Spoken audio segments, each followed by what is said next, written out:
Hey everybody, David Fogel, CEO of the Symphonina Foundation, back with you for another podcast. And it's my pleasure today to be joined by Grammy-nominated pianist Kara Huber from very snowy Michigan. How's it going there, Kara? Yeah, very snowy. I think it hasn't stopped snowing since December 1st, but we have about 3 feet right now. Oh my goodness. Well, that's why I live in San Diego.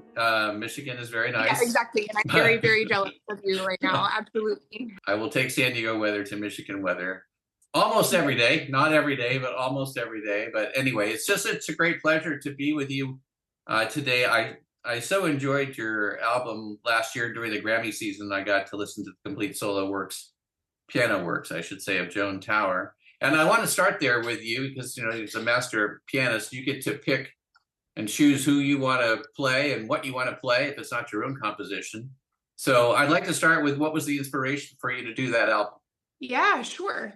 I fell in love with Joan Tower's pieces when I was in undergrad. My teacher recommended No Longer Very Clear, which is her most popular suite. It's about 18 minutes in length for solo piano. And I loved it. It was so powerful. I felt more powerful when I played it. And just the strength behind her performance and her compositions is just really striking.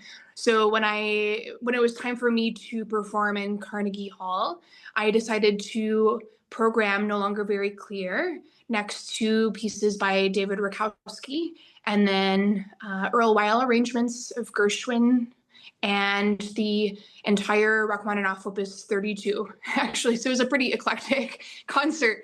And I wrote to Joan. She's based in New York. She teaches at Bard University. And I wrote to her. I said, I'm playing your suite. I would love for you to attend. And she didn't know me at all, but she came and was incredibly supportive and was really happy with the performance. So she's just been, such a big supporter of mine ever since then. And so she just keeps giving me more and more music, and to the point where I had played all of it. And so I decided that this would be a really worthy album to make, because she is, such a wonderful composer, but also just a wonderful human. And so she's just really easy to advocate for. And when I told her about the album as well, she said that she wanted to write a piece specifically for it. And so one of the pieces on the album, called Love Letter, is actually a piece that she was writing when her husband was very sick and eventually passed away. So it's a very deep and rich love letter to someone who's about to die. And it is just really a really stunning piece of music. So I hope you all will take a listen to the whole album, but especially that track is just really special. Yeah. I guess I have to ask this question. When you invite the composer who you admire to your performance, is that extra pressure for you, or at that point it so well that it's more of a pleasure to play it for them? Well, you're a composer, you understand these things. I think composers are generally just very happy that their pieces are being performed. Absolutely. All the composers that I've worked with, they've always been very, very just excited about it and give very nice feedback. So it was, extra pressure for sure to have such a high profile composer in the audience, but she was really happy with it, so that made me happy. Well, you're the one who invited her, so it's all on you at that point, right? I mean, yeah, absolutely. And a very demanding program that you put together for yourself too. So I guess the next question would be at your level, which is the highest level. So how long does it take you to prepare to do a performance like that? How long in advance are you getting started figuring out, okay, this is what I want to do, and then once I've decided what I want to do, this is my practice routine? And what is that practice routine? Yeah, I think it varies for each piece. Some pieces like Joan Towers are incredibly virtuosic and take a lot of chops. So a lot of those more virtuosic movements or pieces take a while longer to get under the fingers. So I would say anytime between like 3 months and a year, perhaps. The more that you're performing it, the more comfortable you feel, especially when you're a solo pianist. You often have to do things by memory too, which is a whole nother level of preparation too. The contemporary music, I tend to still use my iPad for reference. But Mhm. if you're playing, all of Rachmaninoff Opus 32, then, all the snooty pianists want to make sure that you're memorized. I totally get that. So the person who performed on our very first Symphonina album, my piano work, was Chetan Tierra, who's local here in San Diego and a former concert touring pianist. And I had the opportunity to talk with him a bit, and understand a little bit of how he goes about memorizing pieces. And he might say something different than what I'm going to say because it's just my recollection of what he told me. But basically, it's one measure at a time, and he can start from any measure. Like if you like, okay, start from here, and he'll just go. Whereas, like most of us, if we remember something like the Gettysburg Address, we remember it from the beginning, right? And if you say drop it right in the middle, it's really hard to pick it up without going back to some other key point, right? But for him, he's I believe he's made it like every measure is a key point, so you can pick it up from any place. Is that kind of how you do it too, or what's your strategy for memorizing? It might help me on the saxophone too, and I'm trying to. I don't ever play anything on piano that I have to memorize, but saxophone would be helpful. Yeah, there are a couple strategies that I try to convince my students to use. One is learning it backwards. And I find that especially helpful in things with heavy counterpoint like Bach fugues. Mm. Learning it backwards, because then you're more in tune with the ending than the beginning, like you just said, with Mm-hmm. memorizing the word. So learning it backwards is, I think, really good for our brains. But the other thing that I am really insistent about is having what I call like memory stations, kind of places throughout the music where you can grasp onto no matter what happens. So, if you have a little blip, you jump ahead to the next memory station, and that allows you to get back on track again. Yeah. And I find that the more that I do that, the more I don't need it. And it's kind of like whenever you like if you have an umbrella, it like never rains, but the second you forget your umbrella, of course it's like a total downpour. Right. So it's just kind of part of the mental game of memorization. Yeah. When you say memorize backwards, you mean one measure at a time, or do you mean actually playing it backwards, like you're reading it from right to Oh, left? not actually backwards. That No, would be like crazy, by right? I mean, I was listening. That would yeah, be that would be super crazy. Okay. Okay. yeah, but learning sections Okay. backwards. Yeah, so Yeah. you do Yeah. like the ending section and then the second to ending and then Yeah, third to ending. XYZ, UVW, whatever it might be, if I'm Right. doing that even correct as I'm thinking about it. Okay. All right. That's good. Well, okay. So did you start on the piano when you were young? Did you pick some other instrument first, or has it all been the piano? What's been your musical journey? Yeah, it's always been piano for me. I picked it up because my older brother started piano lessons and I just kind of wanted to do everything that he did. Hmm. And I started picking up melodies by ear. Like he would be practicing, and then whenever he was finishing practicing, I would hop on and then play what he was playing, just picking it up by ear. So it's kind of been meant to be. So my parents put me in piano lessons when I was 5, and that's Yeah. it. I played flute for a while, Okay. but I wanted to focus on piano, and that's about it. Well, when you focus on something, you can get to your level. I don't know too many people who don't focus on something and get to world class. Like, it takes that extra focus. I mean, we all have our diversions in life, but when you were doing like when you made a decision like this is what I want to do with my life, right? How much practice time were you doing a day during that time frame? Probably 4 to 6 hours a day, which sounds so luxurious now. In Did addition to all of this, I'm also teaching full time too. So yeah, it's not exactly. out anymore. And so it's fun to reminisce about the days when I had time to practice 6 hours a day. That was a beautiful time. Sure.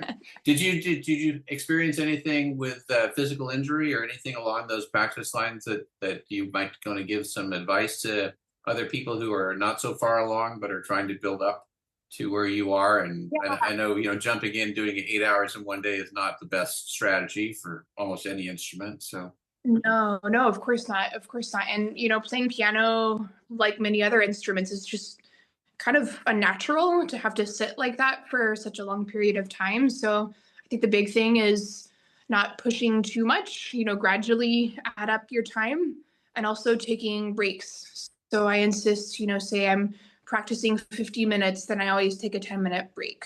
that's good for, your mental health, but also for physical health too. And yoga, I find, is incredibly helpful for me because we as pianists were hunched for such a long period of time. Exactly. So Yes. anything you can do to help your back I'll do and that neck right and now. all There of we go. that. That's better. Oh my goodness. There you go. Yeah, Okay. you gotta sit up straight. Yeah. Oh my.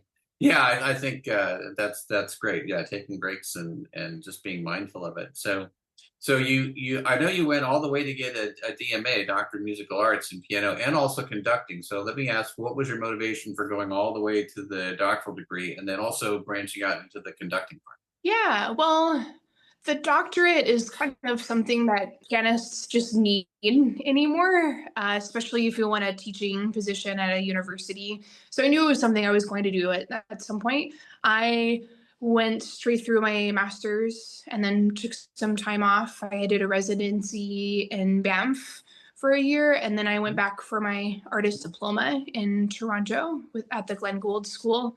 And then again, took some time off and was just focusing on performing and teaching, and then came back to do the doctorate. And I actually completed that during the pandemic. So I did like my lecture recital from my living room. You remember those days? I do. Yeah, I do. Yeah, yeah. Did you find that Yeah. hard, or would you rather? I mean, maybe there were some advantages to that. I don't know, but Yeah, there were, I mean, it certainly gave me more time to do the research that was needed in order to finish the doctorate. I was, however, supposed to give a chamber music recital with a wind quintet. And obviously that didn't happen anymore because, right when everything shut down, it was those poor yeah, wind players who couldn't do anything any longer. yeah. Can't wear a mask and play a wind instrument, so you're done. Exactly, yeah. Yeah, So I had to learn a whole different program. So I switched to a piano trio, yeah. which was like, a little bit more safe at that time period. You asked about the conducting Yeah. portion too. Yeah. That was just something I always had kind of in the back of my head. So I took all the conducting classes I could when I was in school. And I did a piano competition or a concerto competition once, and one of the adjudicators was one of the conducting teachers, and he was like, you're supposed to be a conductor, and I was like, what? You're crazy! Like I'm playing piano. It always kind of like stuck in the back of my head and in the back of my mind. Mhm. And yeah, so when the doctorate came around, I decided to add that onto it, and it complements piano playing quite well. And a lot of conductors are also pianists, so it just seemed like a logical fit for me. What's the most fun you've had conducting? Well, so I teach here at Interlochen Arts Academy, which is a boarding high school for the arts. And so occasionally I'll step in and rehearse the orchestra here whenever they need some extra hands. And so getting to work with young people in that capacity that was a lot of fun, actually. Yeah, I mean, I love working with young people, but it's always in a piano capacity. So that was a lot of fun for me to explore. I know coming up in about a month, you have a speaking engagement at the Music Teachers National Association meeting in Minneapolis. What's that all about? Yeah, so it's the national convention for MTNA, and I'll be presenting a lecture recital, and it features everything that was on the album, but in a lecture sort of format. So we'll go through all of her works, and I'll talk about her, and it's just trying to get her pieces air, and it's like all of the all the piano teachers all across the nation are going to be there. And so I'm just trying to promote her so that teachers and educators will be more likely to program her pieces for themselves, but also for their students too. Yeah. And what would you say the level of difficulty for someone picking up that work would be? Yeah, well, most of them are advanced pieces for Yeah. sure, but a few of them could be labeled as more of an intermediate or late intermediate. Okay. So there are possibilities for sure. Okay. Some of those things you mentioned, when I think advanced plus or a little higher, but Advanced plus, yes. yeah, There's I probably mean, advanced and advanced plus, yes. yeah, there's whatever comes after advanced anyway. And then you're going to be traveling to Seoul, South Korea. Is that kind of the same sort of lecture recital thing you're going to do there in June? Yeah, it's the same lecture recital. It's gaining a lot of popularity, so I really enjoy getting to do that, especially it's in Seoul. It'll be at the Seoul National University, Mhm. and so that'll be geared more towards not just the piano instructors, but also college students and piano majors at the college level. That's great. How many people do you think attend in Seoul? I'm not sure. It's my first time that Okay. I'll be there, so I don't know. I'll let you know. All right. Do you have enough time Hopefully, to lots of enjoy the trip when you're going, or do you just go in and go out? hopefully, yes. Well, it's a long flight to go Yeah. just for one concert. So I'm I'm hoping to get to stay for a little bit longer and maybe do some more concerts and teaching there as well. Yeah. Okay. That'd be great. Well, I guess you go where you get invited to go, probably, right? I mean, you're not making these conferences yourself. So, uh, do you have any others that are on the calendar for this year? And I mean, I guess that's a great way to see the world, actually. Yeah, yeah. Well, it's not advertised on my website yet, but the next trip is going to be to Shanghai. Ah, And so I'm giving a concert at the Steinway Gallery in Shanghai and then doing some master classes there. We get a lot of students for Interlochen from China. So I'm excited to get to know more of the young pianists there and the teachers as well. that's wonderful. And you get to rack up the frequent flyer miles too. So, Exactly. and you can be vacation in the Bahamas or someplace where it's not snowing. That'll be good. Exactly. Yes. What are you working on for the rest of this year and into next year? Yeah, so I'm playing the Amy Beach piano concerto quite a lot right now. It's a little different, but it's and kind of a similar situation where it's like a fantastic piece that doesn't get performed enough. I think it's probably because it's massive. It's about 45 minutes long, so it's kind of a hard sell to Mm, orchestras mm. sometimes.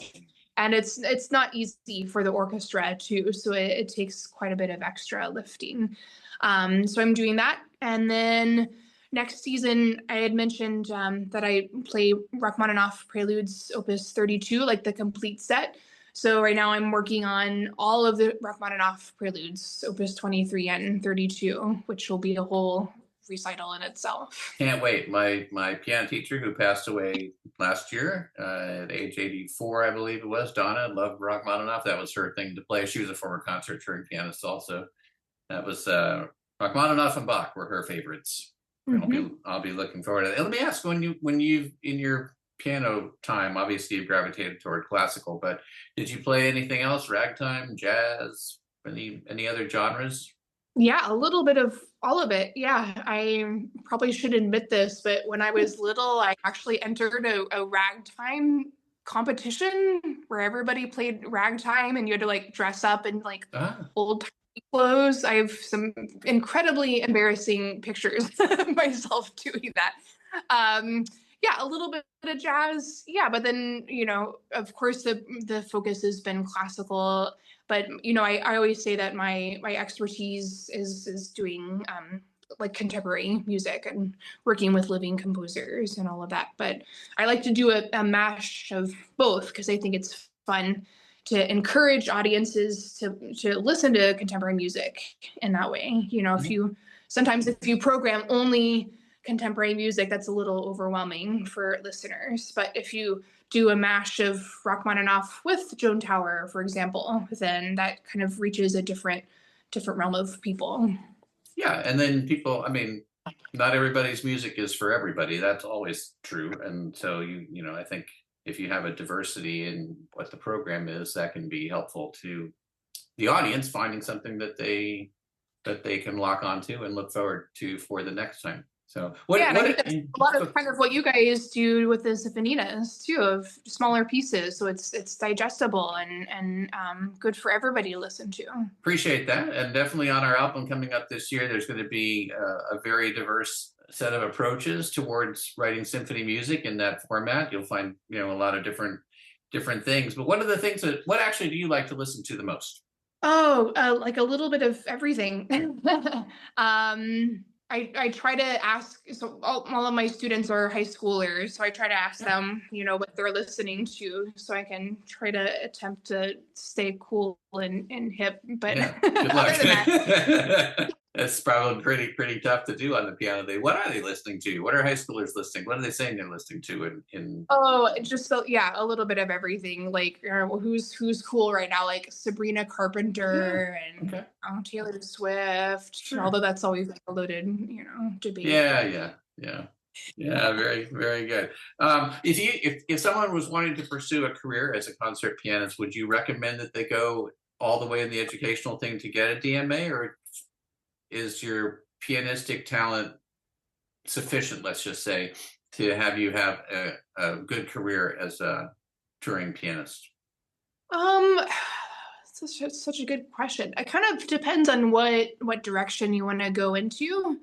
I suppose if you're really wanting to just focus on a performing career, I think most pianists then just will kind of stop after a master's degree. Uh-huh. Sometimes an artist diploma, I think, is really helpful for pianists. It's kind of like a doctorate, but just for practicing. So just Okay. allows more freedom with that. But if you're wanting to focus at some point in a teaching career, then I think the doctorate is really necessary Yeah. anymore. Yeah. And I guess the other question I have in terms of pianistic performances, which I never really understood that well, but maybe I have a little better understanding. Let's see. So, there's always the touring pianist who comes in and is the star of the show. But also in an orchestra, typically there'll be someone who plays keyboards, whether that's the pianist or they're playing celeste or harpsichord maybe in something or whatever it might be, right? So what Mhm. is the difference in mindset from a professional standpoint, like a career, what you can do, of being like the solo performer versus being in the ensemble of the orchestra?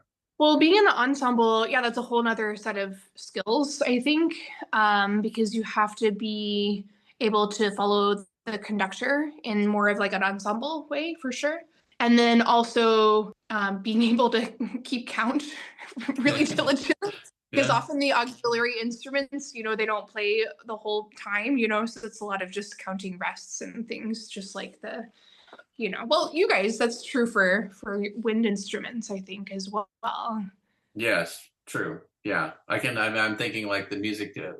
I took my mom many years ago to see the film Jurassic Park at San Diego Symphony, where they were playing the music, and there's kind of, for me as a pianist, there's this famous little thing where the pelicans are flying near the end, and the piano comes in kind of by itself, and I don't know. I mean, I wasn't paying attention to how long the piano player had to rest between the previous one. I'm sure they weren't counting the whole thing. They had some other memory point that they said, okay, I have to start counting now. But it's like you said, they're not playing all the time, right? And they're not. And if they're out, they're out. It's like, if you're the soloist and you're out, maybe you can save it. So Yeah, absolutely. And at that point, it's just learning how to blend, which is very different than being the soloist who is, the primary voice.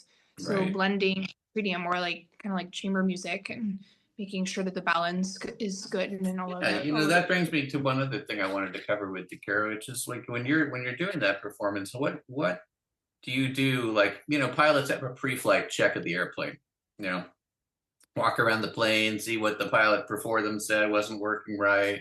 Is this important? Okay, we can deal with that. We got to get this fixed before we go, that kind of stuff, right? When you're doing a concert and you're the soloist, spotlight's on you, it's a new piano every time, right? A brand new piano, Hmm. it's got its own action, it's going to sound the way it sounds, whatever. You don't know really until you hit the first keys how it's exactly going to sound. What is all that? And that's like, I gotta say, a total respect for that too, because like, everybody who's a wind player, they're bringing their horn or their clarinet or whatever, their flute, whatever they're playing, they're bringing it with them, right? And guitarists who Hmm. travel, they play with their, it's their favorite guitar, they bring it with them. Pianists, not so much. So what is it that you do in prep to make sure that everything is going to go the way you want it to go when you're doing that performance? Yeah, well, if there's a chance to try the piano in advance, obviously that's ideal. That doesn't always happen though. And, when I was in school, I was doing lots of competitions, and very rarely did you get to try the piano in advance. You just get kind of used to it. So the trick is just be able to adjust quickly, adjusting on the fly and noticing what are the strengths and what are the weaknesses of the instrument that's in front of you. And I've played many concerts on very bad pianos and all of it, and it's fine. Wow. Okay. Do you get to talk with the technician ahead of time and tell them what you like? They can try to make it this Sometimes. way, or Yeah, sometimes, and that's always really helpful too. If there's time for them to then adjust any voicing concerns or just general tuning concerns, or action sometimes needs a yeah. little bit of an adjustment. Yeah, so that's an ideal gig, is the ones where the technician is they're waiting for you and can make those adjustments Yeah, and I quickly. bet a So sound engineer too, right? Because you're mic'd up in a hall maybe, and you want to make sure that people in row 35 are going to hear you the way you want right. them to. Mm-hmm. This reminds me, as one time when I was asked to play a piano gig for a friend of mine who was running for Chula Vista City Council many years ago, and it was at a retirement home. So I said, I'll be happy to. I'll leave his name out of it, but I'll be happy to. But just make sure the piano's in tune before I get there, because there's no point in playing on a retirement home upright, out of tune old piano. He said, for sure. So he assured me that morning, that the piano had been tuned, and I get there and it's in perfect tune. None of the pedals work. Oh no. So I did my best legato performance that I could on all those jazz standards There you go. for the audience. But boy, I'm just like, okay, this is not what I have to remember that on the checklist for next time. Maybe you have your own checklist of like, make sure this is the way I want it. But I don't know. That one was like, okay, didn't think about that one. Nope, nope, but now you do for sure. Not something you have to worry about. I'm sure that piano tech is making sure the pedals are working just great. Kara, what's the best? Yeah, what's the best way for people to get in touch with you if they'd like to?